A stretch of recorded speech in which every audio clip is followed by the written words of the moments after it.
জন্ম তারিখ, এখানে সবাই জন্ম তারিখ লিখবে। নমস্কার বন্ধুরা, আমি অভিজিৎ, আপনাদের হোস্ট। চলে এসেছি নতুন একটি ভিডিও নিয়ে। আজকের ভিডিওতে আমরা আলোচনা করব কিভাবে আপনি সম্পূর্ণ নির্ভুল উপায়ে এসআইআর এর ফর্ম ফিল আপ করবেন। আমাদের এই এসআইআর এর ফর্ম ফিল আপ করতে যিনি সাহায্য করেছেন তিনি একজন বিওলো। চলুন তাহলে সেই বিওলোর মুখ থেকেই আমরা শুনে নিই এবং স্ক্রিনে দেখি কিভাবে এসআইআর এর ফর্ম ফিল আপ করতে হয়। হ্যাঁ, এটা হলো এসআইআর এর জন্য এনুমারেশন ফর্ম, অর্থাৎ গণনার ফর্ম। আপনারা এতদিনে হয়তো সবাই পেয়ে গেছেন, বা যারা পাননি পেয়ে যাবেন। এখানে প্রথমেই নির্বাচকের নাম থাকবে, এটা প্রিফিল করা থাকবে, ক্রমিক সংখ্যা সব এগুলো লেখাই থাকবে। তারপর একটা কিউআর কোড থাকবে, তারপর সবার একটা ছবি থাকবে। আপনাদের প্রথম কাজ হলো একটা কালার ফটো এখানে দিতে হবে। এবার আরেকটা যেটা গুরুত্বপূর্ণ কথা, এই ফর্মটা যে আছে সম্পূর্ণ বাংলায় লেখা আছে, ঠিক আছে? কিন্তু আপনারা যখন ফর্মটা ফিল আপ করবেন, অবশ্যই এটা ইংলিশে ফিল আপ করবেন, ইংলিশে ক্যাপিটাল লেটারে ফিল আপ করবেন। তাহলে বিএলওদের আপলোড করতে সুবিধা হবে। ফর্মটা যখন বিএলও অ্যাপে আপলোড হবে তখন সব ওখানে ইংলিশে লিখতে হবে। আপনারা অবশ্যই এটা ইংলিশে ফিল আপ করবেন। এখানে প্রথমে দেখুন একটা কালার ছবি লাগানো আছে। জন্ম তারিখ, এখানে সবাই জন্ম তারিখ লিখবে। আধার নম্বর, আধার নম্বরটা লিখতে হবে, চাইলে নাও লিখতে পারে এখানে যেহেতু ঐচ্ছিক লেখা আছে। মোবাইল নম্বর, এখানে অবশ্যই মোবাইল নম্বর লিখতে হবে, সেটা যেন মানে কোনো রানিং নম্বর হয়, সিমটা বন্ধ হয়ে যাবে এরকম যেন না হয়। তারপর পিতার নাম, সবাই নিজের পিতার নাম লিখতে হবে। অভিভাবক বলছে কিন্তু সবাই নিজেকে পিতার নামটাই লিখতে হবে, বাবার নামটাই অবশ্যই যেন লেখে। এবার পিতার যদি এপিক কার্ডের নম্বর থাকে, অর্থাৎ এই পিতার নাম যদি 2025-এর ভোটার লিস্টে থাকে, তবে সে এখানে এপিক কার্ডের নম্বর লিখবে। যেমন এই ভোটারের পিতা মারা গেছে, সেই জন্য এখানে এপিক কার্ডের নম্বর লেখা নেই, নেই। মায়ের নামের ক্ষেত্রেও নামটা লিখতেই হবে, অবশ্যই সবাইকে নাম লিখতেই হবে মায়ের, কিন্তু যেহেতু মায়ের এপিক কার্ডের নম্বর নেই, 2025-এর ভোটার লিস্টে নাম নেই, সেই জন্য এখানে নেই। স্বামী হলে স্ত্রীর নাম লিখবে, স্ত্রী হলে স্বামীর নাম লিখবে। এবার এই ব্যক্তির নাম 2002 সালের ভোটার লিস্টে ছিল। এই আপনারা 2 সালের ভোটার লিস্ট, এই যে দেখা যাচ্ছে এই নামটা, ঠিক আছে? মৃদুল সরকার, এখানে 2002-এর ভোটার লিস্টে দেখা যাচ্ছে 979 নম্বরে এই নামটা আছে, ঠিক আছে? আপনারা এই 2002 সালের ভোটার লিস্টে যেমন আছে সেই রকমই এই লিস্টে এই ফর্মটাই আপনাকে ফিল আপ করতে হবে।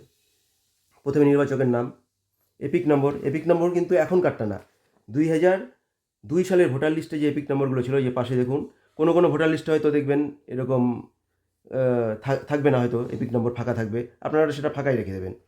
কিন্তু এখনকার যেটা 2025-এর এপিক নম্বর, সেটা দেওয়ার দরকার নেই। আত্মীয়ের নাম, এখানে আত্মীয়ের নাম পেয়ে যাবেন আপনারা 2002-এর ভোটার লিস্ট থেকে আত্মীয়ের নাম পেয়ে যাবেন, এখানে পাশে আত্মীয়ের নাম লেখা আছে। তারপরে সম্পর্ক, জেলা, রাজ্যের নাম, বিধানসভার ক্ষেত্রের নাম। এবার যেটা সবচেয়ে বেশি গুরুত্বপূর্ণ, বিধানসভার ক্ষেত্রের নম্বর। বিধানসভার ক্ষেত্রের নম্বর হচ্ছে, আমরা কিন্তু এখনকারটা দেবো না, 2025-এরটা না, আমরা বিধানসভার ক্ষেত্রের নম্বর দেখব 2002 সালে ভোটার লিস্টে কী ছিল। এখানে দেখুন 2025-এ ভোটার লিস্টে এটা 2002 ভোটার লিস্টে 34 নম্বর ছিল, তাহলে আমরা 34 নম্বর লিখে দিলাম। এখন যেমন পার্ট নম্বর এখানে 49 হয়ে গেছে, কিন্তু 2002-এ এটা ছিল 31 নম্বর, আমরা এখানে তাই 31 নম্বর লিখব, অংশ নম্বর। আর সিরিয়াল নম্বর এখানে 2002-এর ভোটার লিস্টে 979 আছে, এই 979 রেখে দিলাম। তারপর এখানে একটা সিগনেচার করবে, আর কোনো কাজ নেই, এই ফর্মটার কাজ হয়ে গেল। ওনার একটা ছেলে, যেহেতু তখন তার বয়স হয়নি, সেই জন্য তার 2002-এর ভোটার লিস্টে তার নাম নেই। এখানে যেহেতু তার বাবার নাম এখন 2025-এর ভোটার লিস্ট আছে, সেই জন্য এখানে এপিক নম্বর দেওয়া আছে। মায়ের নামও আছে 2025-এর লিস্টে, ওই জন্য এপিক নম্বর আছে। যা 2025-এর ভোটার লিস্টে নাম থাকবে না, তার এখানে এপিক লেখার কোনো দরকার নেই। এবার যেহেতু তার 2002-এর ভোটার লিস্টে তার নিজের নাম ছিল না, তখন সে তার বাবার ডিটেলসটা দিয়েছে। দেখুন এই যে বাবার যা যা লেখা ছিল, এই সেম জিনিসটাই তার ছেলের ক্ষেত্রে ওনার বাঁ দিকে ছিল, এটা ওনার ডান দিকে হয়েছে। এবার আরেকটা জিনিস, এখানে যারা হচ্ছে বাবার ডিটেলস দেবে তাদের ক্ষেত্রে কোনো অসুবিধা নেই।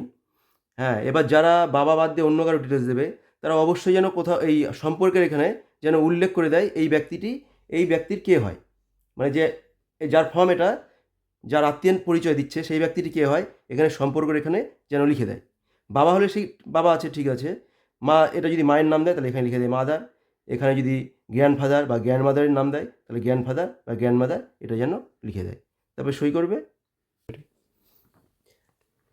যাদের 2002 সালের ভোটার লিস্টে তাদের নিজের নাম বা আত্মীয়ের নাম, অর্থাৎ বাবা, মা, ঠাকুরদা, ঠাকুরমা, দিদা, দাদু, দিদা, এদের কারোই নাম নেই, তাদের কিন্তু এটা ফাঁকাই থাকবে।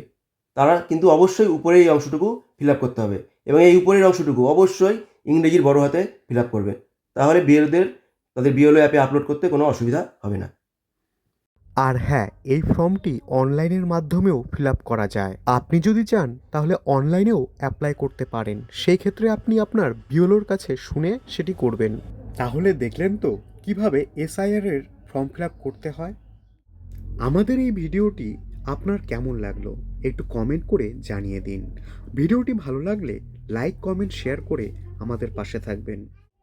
ভালো থাকবেন, সুস্থ থাকবেন। দেখা হবে আবার নতুন কোনো ভিডিওতে।